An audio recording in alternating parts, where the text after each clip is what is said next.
ఇదే అంశానికి సంబంధించి మా ప్రతినిధి మల్లికార్జున్ అడిగి మరిన్ని వివరాలు తెలుసుకుందాం. సాయంత్రం Chandrababu Pawan Kalyan political dinner meet జరగబోతోంది. దీనికి సంబంధించి కూడా పొలిటికల్ సర్కిల్స్ లో హాట్ చర్చలు అయితే జరుగుతున్నాయి. మల్లికార్జున్, ఏం జరగబోతోంది? ఎగ్జాక్ట్ ఎన్ని గంటలకు వీళ్ళు మీట్ కాబోతున్నారు? మాజీ మంత్రి హరిరామ జోగయ్య లేఖ సారాంశాన్ని బట్టి చూసుకుంటే గనక సీట్ షేరింగే కాదు, అధికార పంపిణీ అంశం, ఇతరితర అంశాలు కూడా ఇందులో ఇంక్లూడ్ అయి ఉండే అవకాశాలు ఎక్కువగా ఉన్నట్టుగా తెలుస్తోంది. మీరేం చెప్తారు? దేవి, ఎన్నికలు దగ్గర పడుతున్నటువంటి సమయంలో జనసేన నుంచి ముఖ్యంగా అనేకమైనటువంటి డిమాండ్లు తెరపైకి వస్తున్నాయి. వాటన్నిటినీ కూడా మాజీ మంత్రి హరిరామ జోగయ్య వాటన్నిటినీ కూడా పవన్ కళ్యాణ్ దగ్గరికి తీసుకువెళ్లి చర్చించి వాటిపైన ఒక హామీ తీసుకుని వచ్చినట్టుగా ఆయనకు ఈ రోజు ఒక లేఖనైతే విడుదల చేశారు. 2 రోజుల క్రితం పవన్ కళ్యాణ్ ని కలిసినప్పుడు ఆయన జనసేన సైనికులు ఏం కోరుకుంటున్నారు అనేటటువంటి విషయాన్ని, ప్రతి ఒక్క విషయాన్ని ఆయన ముందు ఉంచడం జరిగింది. అందులో ముఖ్యంగా 2019 ఎన్నికల్లో మొత్తం పోటీ చేసిన ప్రతి చోట 10,000కు పైగా ఓట్లు వచ్చినటువంటి నియోజకవర్గాలు ఎన్నున్నాయనేటటువంటి విషయాన్ని ప్రస్తావించి అందులో 60 వరకు కూడా సీట్లలో జనసేన పోటీ చేస్తే మంచి ఫలితాలు వస్తాయనేటటువంటి ఒక విషయాన్ని ఆయన ముందు వివరించడం జరిగింది. అందులో భాగంగా 60 సీట్ల వరకు జనసేన పొత్తులో తీసుకుంటే మంచి ఉపయోగం ఉంటుందనేటటువంటి విషయాన్ని హరిరామయ్య జోగయ్య చర్చించినట్లుగా చెప్పడం జరిగింది. అందులో దానికి సమాధానంగా పవన్ కళ్యాణ్ 40 సీట్ల వరకు కూడా ఇప్పటికీ ఒక క్లారిటీ వచ్చినట్టుగా పవన్ కళ్యాణ్ హరిరామ జోగయ్యకి వివరించినట్టుగా కూడా అందులో స్పష్టం చేయడం జరిగింది. ఇక అందరూ ఎదురు చూసేటటువంటి ఉమ్మడి పొత్తులో వెళ్తున్నప్పుడు ముఖ్యమంత్రి ఎవరవుతారో అనేటటువంటి ఒక విషయాన్ని తెలుగుదేశం కానీ ఇటు జన సైనికులు కానీ ఎదురు చూస్తున్నటువంటి సమయంలో అదే విషయాన్ని హరిరామ జోగయ్య కూడా పవన్ కళ్యాణ్ తో చర్చించినటువంటి సమయంలో 2.5 ఏళ్ల పాటు సీఎంగా పవన్ కళ్యాణ్ కూడా ఉంటే దానికి జన సైనికుల నుంచి ఉండేటటువంటి జనసేన ఓట్లు ఏవైతే ఉన్నాయో అవన్నీ కూడా పూర్తి స్థాయిలో టీడీపీకి కన్వర్ట్ అవుతాయి. అప్పుడు విజయం సాధించడం, ప్రతి చోట కూడా విజయం సాధించడం అనేది ఈజీ అవుతుంది అనేటటువంటి విషయాన్ని ఆయన పవన్ కళ్యాణ్కి వివరిస్తే వెంటనే పవన్ కళ్యాణ్ కూడా దానికి సానుకూలంగా స్పందిస్తూ జన సైనికులకు ఆశించిన స్థాయిలో తగు గౌరవం దక్కుతుంది అనేటటువంటి ఒక స్పష్టత ఇచ్చారు. ఈ లేఖ వచ్చినటువంటి నేపథ్యంలో మరికొద్ది సేపట్లో జనసేన అధినేత పవన్ కళ్యాణ్ అలాగే టీడీపీ అధినేత ఇద్దరు కూడా భేటీ కానున్నారు. అందులో కూడా ఇదే విషయాలు ప్రస్తావనకు వచ్చేటటువంటి అవకాశం కనిపిస్తోంది. ఇప్పటి వరకు కూడా అటు టీడీపీ కానీ ఇటు జనసేనకి సంబంధించి టికెట్ల ఎంపికపై, అభ్యర్థుల ఎంపికపై ఇప్పటికే ఒక క్లారిటీ వచ్చినట్టుగా మనకి తెలుస్తోంది. ముఖ్యంగా ఉమ్మడి పశ్చిమ గోదావరి జిల్లా అలాగే తూర్పు గోదావరి జిల్లాల్లో జనసేన ప్రభావం చాలా ఎక్కువగా ఉంటుంది. ఈ 2 చోట్ల కూడా సుమారుగా 15 నుంచి 20 సీట్ల వరకు కూడా జనసేన ఆశిస్తుంది. అలాగే అభ్యర్థులు కూడా పోటీకి సిద్ధమంటున్నారు. ఈ నేపథ్యంలో తెలుగుదేశం పార్టీ నేతల్ని వాళ్ళకి ఎలా సర్ది చెప్పాలి అనేటటువంటి ఒక చర్చ కూడా నడుస్తుంది. ఇప్పుడు మరికొద్ది సేపట్లో పవన్ కళ్యాణ్ అలాగే చంద్రబాబు భేటీ కానున్నటువంటి నేపథ్యంలో మొత్తం ఎన్ని సీట్లు జరుగుతాయి, అలాగే ఎన్నికల మేనిఫెస్టో ఏ రకంగా ఉండాలి అనే దానిపైన హరిరామ జోగయ్య కూడా ఇప్పటికీ ఒక లేఖను విడుదల చేయడం, అనేకమైనటువంటి సూచనలు కూడా చేశారు. 4 కోట్ల మంది ప్రజలకు చేరువయ్యే విధంగా ఎన్నికల హామీలు ఉండాలి. లేదంటే గతంలో 2019లో జగన్ ఏ రకంగా అయితే సంక్షేమంతో ముందుకు వెళ్లి విజయాన్ని సాధించారో అదే ఇప్పుడు ఆ సంక్షేమ పథకాలను తలదన్నే విధంగా ఇప్పుడు జనసేన అలాగే టీడీపీ ఉమ్మడి మేనిఫెస్టో ఉండాలనేటటువంటి సూచనలు అనేకమైనటువంటి చేశారు. ప్రతి కుటుంబానికి ఒక 2 నుంచి 4,000 రూపాయలు అందించాలి, అలాగే నిత్యావసర వస్తువుల ధరలు తగ్గించాలి, కరెంటు ఛార్జీలు తగ్గించాలి అంటే ఇలాంటి విషయాలన్నింటినీ కూడా హరిరామ జోగయ్య ప్రస్తావించారు. ఇటీవల కాలంలో హరిరామ జోగయ్య ప్రతి ఒక్క విషయాన్ని కూడా పొత్తుల విషయంలో ఏ రకంగా వివరించాలి అది. మల్లికార్జున్, ఇటు ముద్రగడ పద్మనాభం, అటు మరోవైపు హరిరామ జోగయ్య ఇద్దరు కాపు సామాజిక ఉద్యమ నేతలు. ఇప్పుడు జనసేన అధినేత పవన్ కళ్యాణ్ బార్గెనింగ్ కెపాసిటీ నుంచి డిమాండ్ చేసే స్థాయికి వెళ్తారని అనుకోవచ్చా సీట్ల విషయంలో?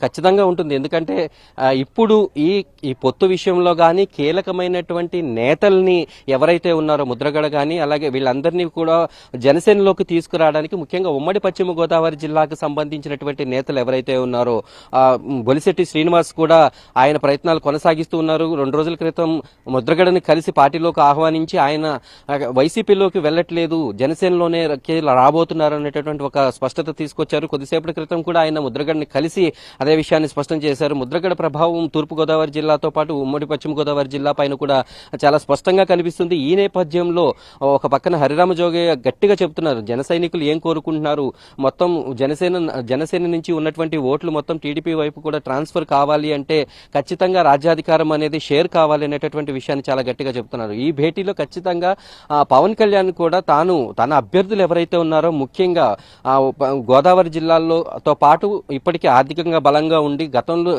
గత ఎన్నికల నుంచి నిత్యం జనంలో ఉంటున్నటువంటి నేతలు ఎవరైతే ఉన్నారో వాళ్ళందరికీ కూడా సీట్లు ఇప్పించుకునేటటువంటి బాధ్యత పవన్ కళ్యాణ్ పైన ఉంది. ఆయన వారాహి యాత్రలో కూడా అనేకమైన చోట్ల హామీలు ఇచ్చారు. ఉదాహరణకి తణుకులో కూడా అభ్యర్థిని ప్రకటించడం, అలాగే ఏలూరు, ఉంగుటూరు చోట్ల కూడా బలమైన అభ్యర్థులు ఉన్నారు, మీరందరూ మీ పని చేసుకోండి అంటూ వాళ్ళందరికీ కూడా హామీలు ఇవ్వడం జరిగింది. గతంలో కూడా 2019 ఎన్నికల్లో ఉమ్మడి పశ్చిమ గోదావరి జిల్లాలో తాడేపల్లిగూడెంతో పాటు నరసాపురం పార్లమెంటు పరిధిలో అన్ని చోట్ల కూడా 30,000 కంటే కూడా ఓట్లు ఇక్కడ ఉన్నటువంటి జనసేన అభ్యర్థులకు వచ్చాయి. ఇప్పుడు కూడా వాళ్ళందరూ కూడా పోటీ చేయడానికి సిద్ధంగా ఉన్నారు. కాబట్టి జనసేన బలం, జనసేన పొత్తులో ఉండి వైసీపీని ఓడించడం ఎంత ఇంపార్టెంటో, జనసేన బలపడడానికి తనకి పార్టీని నమ్ముకున్నటువంటి నేతలు ఎవరైతే ఉన్నారో వాళ్ళందరికీ కూడా సీట్లు ఖచ్చితంగా జనసేన నుంచి వాళ్ళందరికీ కూడా సీట్లు వచ్చేటటువంటి విధంగా ఆయన ప్రయత్నాలు అయితే కొనసాగుతాయి. ఈ విషయంలో చంద్రబాబు కూడా పవన్ కళ్యాణ్ ఆయన ఇచ్చేటటువంటి విన్నపాన్ని మన్నించేటటువంటి అవకాశం ఉంది. ఎందుకంటే పార్టీ కష్టంలో ఉన్నటువంటి సమయంలో భుజాన్ని కాశారు, అందుకు తగ్గ ప్రతిఫలం జనసేనకి ఇవ్వాలి, వచ్చే ఎన్నికల్లో ఖచ్చితంగా ఎక్కువ సీట్లు జనసేనకి కేటాయించాలి అనేటటువంటి ఒక డిమాండ్ అయితే చాలా గట్టిగా వినిపిస్తోంది. ఈ నేపథ్యంలో ఇప్పటికీ కూడా గోదావరి జిల్లాలతో పాటు రాష్ట్ర వ్యాప్తంగా కూడా ఉన్నటువంటి జనసేన నాయకులు ఖచ్చితంగా చాలా కాన్ఫిడెన్స్ తో కనిపిస్తున్నారు. ఎన్నికల్లో టీడీపీ కంటే ఎక్కువ సీట్లు మాకే వస్తాయి, సో ఖచ్చితంగా మేమందరం ఇప్పటికే సిద్ధంగా ఉన్నాం అనేటటువంటి ఒక కాన్ఫిడెన్స్ కూడా వాళ్ళలో కనిపిస్తుంది. అయితే ఈ రోజు జరగబోయేటటువంటి భేటీలో చంద్రబాబు గాని పవన్ కళ్యాణ్ గాని వాళ్ళిద్దరి మధ్య చర్చల అనంతరం 2-3 రోజుల్లో ఒక మొదటి విడతగా వచ్చేటటువంటి ఒక ఉమ్మడి జాబితాలో కూడా ఎక్కువ పేర్లు జనసేనకు సంబంధించినటువంటి పేర్లు ఉండేటటువంటి అవకాశం ఉన్నదని ఇప్పటికే మనకి జనసేన నాయకులు ఒక స్పష్టత అయితే ఇస్తున్నారు. ఈ చర్చ అనంతరం ఎవరెవరికి సీట్లు వస్తాయి అనేటటువంటిది కూడా ఒక క్లారిటీ రాకపోతుంది. మల్లికార్జున్, పవర్ షేర్ కు టీడీపీ ఒప్పుకుంటుందా? హరిరామ జోగే స్పష్టంగా లేఖలో ప్రస్తావించారు, పవన్ కళ్యాణ్ తో చర్చించిన అంశాలనే ఇందులో పొందుపరుస్తున్నానని. 40 నుంచి 60 స్థానాల్లో జనసేన పోటీ గురించి అడిగితే 40 వరకు నేను బార్గెయిన్ చేయగలను, 40 స్థానాలు దక్కించుకోవడానికి ట్రై చేస్తానన్నారు. 2.5 సంవత్సరాలు పవర్ షేర్ కి టీడీపీ ఒప్పుకుంటుందా? అయితే ఈ అభ్యర్థుల విషయం 40 నుంచి 60 సీట్లు అనే ఒక విషయంలో జనసేనకు సంబంధించిన నాయకులు తమ అధినేత ఏం చెప్పాడనే విషయాన్ని ఒకటైతే చాలా స్పష్టంగా చెబుతున్నారు. అవి 40 సీట్ల, 60 సీట్ల, 100 సీట్ల అనేవి కాదు, మనం గెలిచే చోట ప్రతి ఒక్క సీటుని కూడా మనం తీసుకోవాలి అనేటటువంటి ఒక ప్రతిపాదనని పార్టీ అధినేత పవన్ కళ్యాణ్ ఇంతకు ముందు అభ్యర్థులకి సూచించడం జరిగింది. ఆ మేరకే అభ్యర్థులు కూడా ప్రజాక్షేత్రంలో ఉండేటటువంటి ప్రయత్నం చేశారు. ఆ సీట్లు 40 ఉంటాయా, 48 ఉంటాయా, 50 ఉంటాయా అనేటటువంటిది ఇప్పుడు వాళ్ళకి ప్రశ్న కాదు. తీసుకున్న ప్రతి ఒక్క సీటు కూడా గెలవాలి అనేటటువంటి ఒక లక్ష్యంతో, ఒక క్లారిటీతో అయితే పవన్ ఉన్నారు. కానీ ఆ సీట్లు తీసుకోనటువంటి ప్రాంతాలు ఏవైతే ఉన్నాయో అక్కడ కూడా జనసేన ఓటింగ్ చాలా ఎక్కువ ఉంటుంది. ఆ ఓటింగ్ కూడా పూర్తిగా టీడీపీ వైపు మళ్ళాలి అంటే జనసేనకి ఎటువంటి ప్రాధాన్యత, సీట్లలో ప్రాధాన్యతతో పాటు అధికారంలో కూడా ఖచ్చితంగా ఒక భాగస్వామ్యం ఇవ్వాలి. అది 2.5 ఏళ్ళు ఉంటుందా, ఎంతకాలం ఉంటుంది అనేటటువంటి ఒక క్లారిటీ ఇవ్వాలి అనేది జన సైనికులు చేస్తున్నటువంటి డిమాండ్. అయితే ఇప్పటికీ కూడా ప్రతిపక్షాలు ఇప్పటికీ కూడా అధికార పక్షం ఒక విమర్శలు అయితే చేస్తోంది. పవన్ కళ్యాణ్ కేవలం చంద్రబాబు కోసం కూడా పనిచేస్తున్నారు కాబట్టి కాపులంతా తమ వైపే ఉంటారు అనేటటువంటి ఒక బలమైనటువంటి విమర్శలు చేస్తున్నటువంటి నేపథ్యంలో అధికారం ఏ రకంగా బదిలీ కాబోతుంది అనేటటువంటి విషయాన్ని కూడా చాలా స్పష్టంగా చెప్పాల్సినటువంటి అవసరం ఉంది. హరిరామ జోగయ్య కూడా ఇదే విషయాన్ని పదే ప్రస్తావిస్తున్నారు. ఆయన దగ్గరికి వచ్చేటటువంటి కాపు నేతలు ఎవరైతే ఉన్నారో వారందరూ కూడా ఇదే విషయాన్ని ప్రస్తావిస్తున్నారు. అధికారం కనుక పవన్ కళ్యాణ్కి కూడా దక్కుతుంది అనేటటువంటి ఒక బలమైన హామీ కనుక జన సైనికులకి వినిపించగలిగితే, టీడీపీకి వినిపించగలిగితే ఆ కూటమి బలం మరింత పెరుగుతుంది అనేటటువంటి ఒక డిమాండ్ అయితే వినిపిస్తుంది. దీనిపైన కూడా అతి త్వరలోనే ఒక క్లారిటీ వచ్చేటటువంటి అవకాశం ఉంది.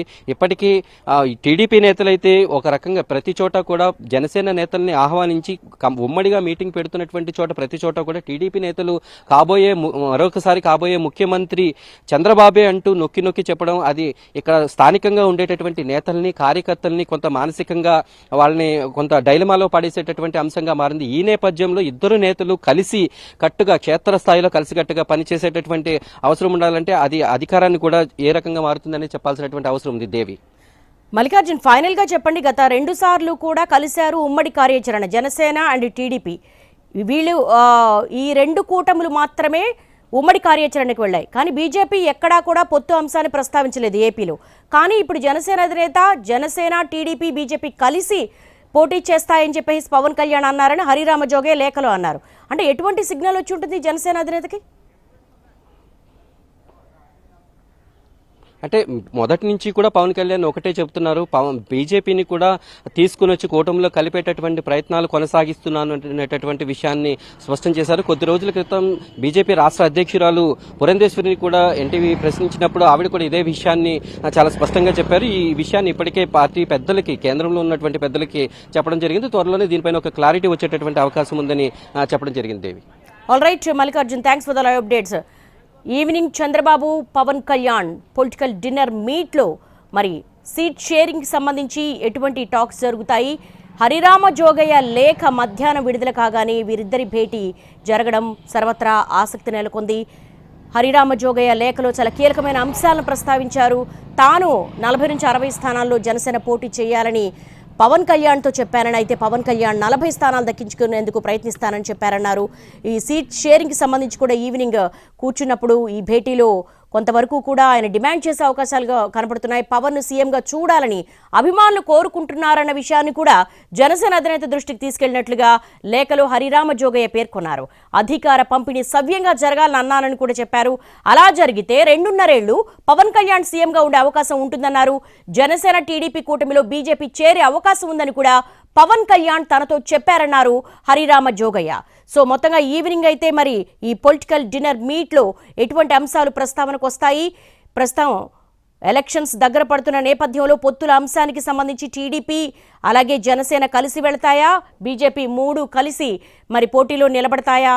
ఓటు చీలకుండా ఏం చేయబోతున్నారన్నది భేటీ అనంతరం తెలుస్తుంది.